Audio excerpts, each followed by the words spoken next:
భారత్ పాకిస్తాన్పై ఎలా దాడి చేసింది, బంగ్లాదేశ్కి ఎప్పుడు స్వాతంత్రం వచ్చింది అనే విషయాన్ని తెలుసుకుందాం. డిసెంబర్ 3, 1971న పాకిస్తాన్ భారత్ పైన యుద్ధం మొదలుపెట్టింది. పాకిస్తాన్ భారత్లోని పంజాబ్, రాజస్థాన్, కాశ్మీర్ లాంటి ప్రాంతాల్లో దాడులు చేసింది. భారత సైన్యం మరియు ముక్తి బాహిని కలిసి తర్వాత దాడులు చేశారు. భారత సైన్యానికి లెఫ్టినెంట్ జనరల్ జగదీప్ సింగ్ అరోరా నేతృత్వం వహించారు. ఇందులో ముఖ్యమైన నగరాలు జెస్సోర్, కుల్నా, చిటగాంగ్, బరిసాల్, ఢాకా లాంటి ప్రదేశాలు. ఢాకా వద్ద పాకిస్తాన్ సైన్యాన్ని మన భారతదేశ సైన్యం చుట్టుముట్టింది. ఇందులో ముఖ్యమైన సంఘటన బ్యాటిల్ ఆఫ్ లాంగేవాలా. 120 మంది భారత జవాన్లు 2000 పాకిస్తాన్ సైనికుల పైన గెలిచారు.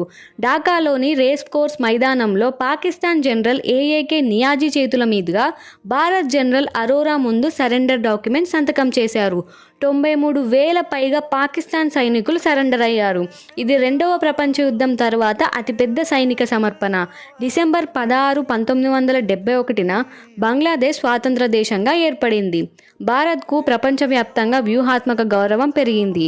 1972లో షిమ్లా ఒప్పందం ద్వారా శాంతి చర్చలు జరిగాయి. ఇలాంటి మరిన్ని వీడియోస్ కోసం సబ్స్క్రైబ్ చేసుకోండి.